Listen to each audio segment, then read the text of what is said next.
République. Et ce sera l'occasion de renouveler et de consolider les relations d'amitié et de coopération entre le Sénégal et la Chine que nous avons érigées au rang de partenariat stratégique global.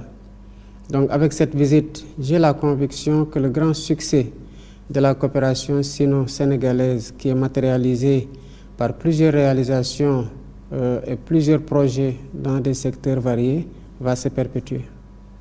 Alors le FOCAC, depuis sa création en l'an 2000, a déjà eu de très nombreux résultats dans le sens de consolider la solidarité et l'amitié et de promouvoir le développement en commun entre la Chine et l'Afrique. Comment voyez-vous, Monsieur le Président, le rôle joué par le mécanisme du FOCAC dans le resserrement des liens, dans le renforcement de la coopération entre Chinois et Africains? Le FOCAC représente un cadre innovant de coopération sud-sud qui a déjà fait ses preuves. C'est une plateforme d'échange fructueux et de partenariat dynamique pour répondre aux défis sino-africains. Et depuis sa création en 2000, le FOCAC a permis de consolider la solidarité entre nos deux régions tout en mettant en place des mécanismes concrets pour promouvoir le développement économique et social. C'est donc une plateforme de dialogue régulier et le FOCAC en ce sens permet, à travers l'adoption d'initiatives et de plans d'action, de mobiliser des ressources pour financer des projets structurants en Afrique en s'inspirant du modèle chinois.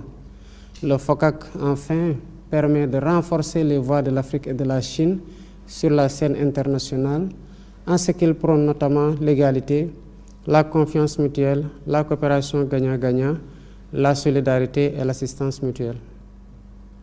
Et justement, Dakar, la capitale du Sénégal, a accueilli en 2021 la 8e conférence ministérielle du FOCAC, lors de laquelle le président chinois Xi Jinping a annoncé 9 programmes pour booster la coopération sino-africaine. Et en août l'an dernier, en Afrique du Sud, à l'occasion d'une conférence réunissant dirigeants chinois et africains, le président Xi a encore lancé 3 projets et initiatives pour soutenir l'Afrique dans ses efforts de l'industrialisation, de la modernisation de l'agriculture et de la formation des talents.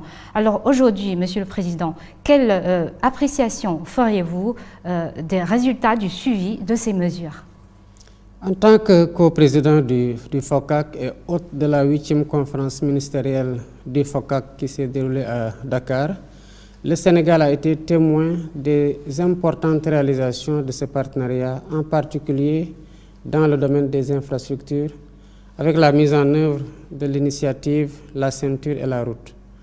Beaucoup de routes, d'autoroutes, de ports, d'aéroports et de chemins de fer ont été construits. Des investissements importants ont été réalisés dans le domaine de l'agriculture, de la formation technique et professionnelle, de l'hydraulique et de la santé. Certes, les défis restent immenses, mais le suivi des initiatives et programmes lancés par le président Xi Jinping montre l'engagement solidaire de la Chine aux côtés de l'Afrique, qui augure d'un partenariat plus fort et plus élevé. Nous pouvons donc exprimer notre totale satisfaction dans cette coopération et dans le modèle chinois. Et comme vous l'avez déjà rappelé tout à l'heure, Monsieur le Président, la Chine et le Sénégal sont liés depuis 2016 par un partenariat de coopération stratégique global. La Chine est aujourd'hui le premier partenaire commercial du Sénégal. Le Sénégal a été le premier pays en Afrique de l'Ouest à rejoindre l'initiative La Ceinture et la Route.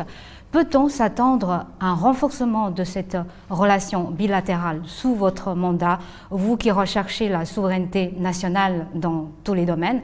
Pensez-vous que la coopération chinoise pourrait vous accompagner dans cette dynamique? Absolument.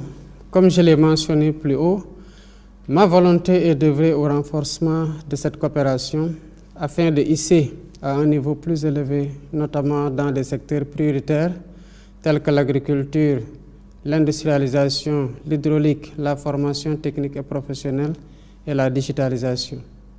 La recherche de la souveraineté nationale dans tous les domaines est une priorité pour mon gouvernement qui est en train de finaliser la vision 2050 et le référentiel des politiques publiques que nous comptons mettre en œuvre bientôt.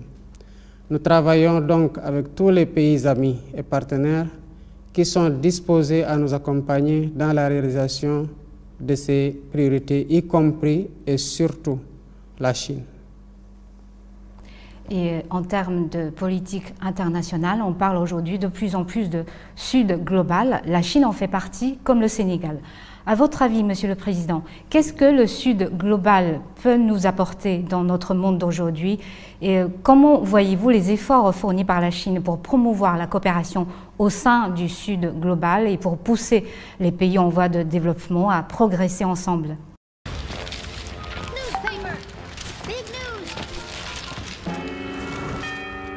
International. Il prône la réforme du système international qui, nous le savons tous, est devenu obsolète en ce qu'il perpétue le statu quo et ignore les besoins légitimes de sa plus grande majorité.